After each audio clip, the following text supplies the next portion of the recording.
Assalamualaikum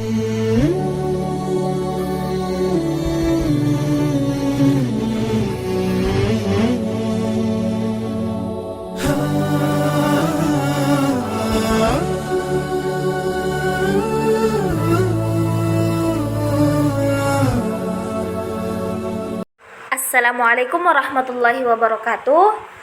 Saya Dwi Fada Syahid dengan NIM 2301030057 dari kelas BKI 5B, Program Studi Bimbingan dan Konseling Islam, Fakultas Usuluddin Adab dan Dakwah, Universitas Islam Negeri Palopo.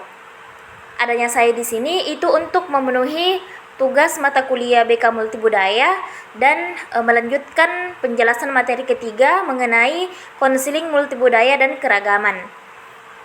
Nah, bagaimana sih seorang konselor itu dapat memahami dan menghargai keragaman budaya klien?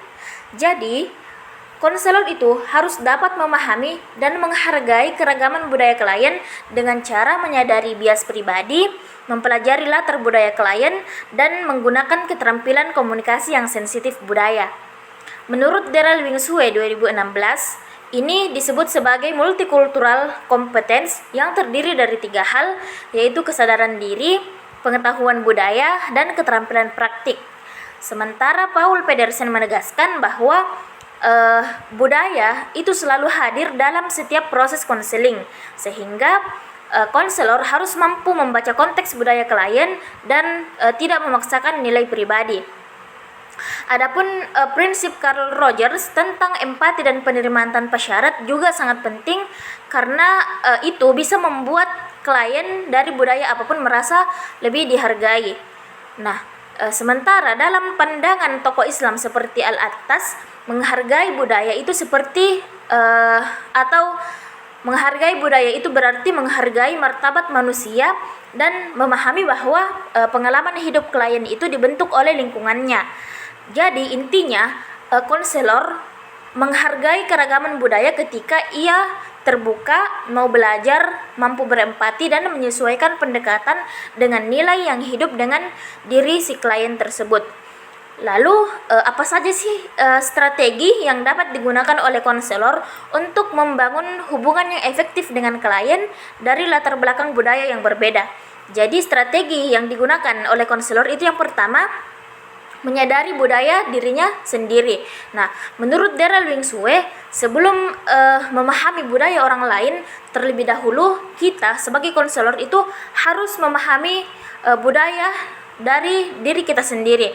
Misalnya nilai apa yang kita anut atau bias apa yang mungkin ada pada diri kita dan bagaimana itu bisa mempengaruhi cara klien memandang si klien dengan tujuan supaya konselor itu tidak memaksakan nilai-nilai pribadi kepada si klien.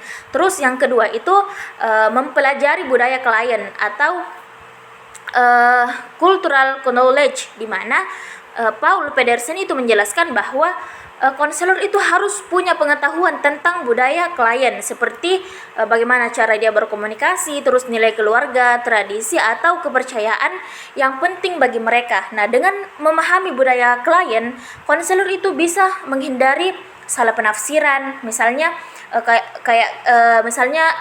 klien yang diam bukan berarti itu tidak mau bercerita, tetapi mungkin si klien itu berasal dari budaya yang menghargai kesopanan dan ketenangan. Terus yang ketiga itu bisa menggunakan teknik yang sesuai dengan budaya klien. Nah, menurut Daryl Wingsue, teknik konseling itu harus fleksibel, artinya konselor itu boleh menyesuaikan contoh bahasa atau pendekatan agar lebih dekat dengan budaya klien. Misalnya menggabungkan nilai spiritual jika budaya klien itu menganggap agama sangat penting. Terus yang keempat itu bisa menggunakan komunikasi yang peka budaya.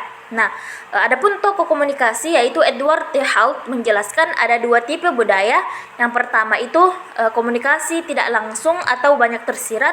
Terus yang kedua itu komunikasinya langsung atau to the point. Nah, konselor itu harus atau perlu tahu bagaimana cara bicara klien agar tidak terjadi kesalahpahaman. Misalnya ada klien dari budaya timur. Biasanya kan kalau dari budaya timur itu lebih halus dan tidak frontal dalam menyampaikan masalah. Terus yang kelima itu ada empati budaya. Nah, Paul Pedersen itu menekankan bahwa empati itu harus disesuaikan dengan pengalaman budaya klien. Artinya, konselor itu perlu melihat dunia dari sudut pandang klien, bukan dari kacamata budaya konselor itu sendiri. Nah, ini bisa membuat klien itu merasa lebih dihormati atau lebih nyaman untuk bercerita atau membuka diri. Terus yang keenam itu kerendahan hati budaya. Nah, menurut Tervalon dan Murray Garcia, konselor itu harus selalu siap belajar dari kliennya karena tidak ada satupun konselor yang bisa tahu semua budaya. Nah, dengan sikap rendah hati seperti ini, hubungan antara konselor dan klien itu akan terasa lebih setara dan lebih aman.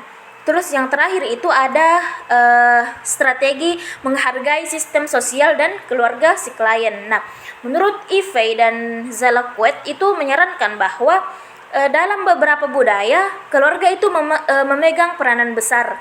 Nah, karena itu konselor itu bisa melibatkan keluarga atau tokoh masyarakat jika memang itu bisa membantu proses penyembuhannya. Nah, ini tuh penting terutama pada budaya yang bersifat kolektivitis.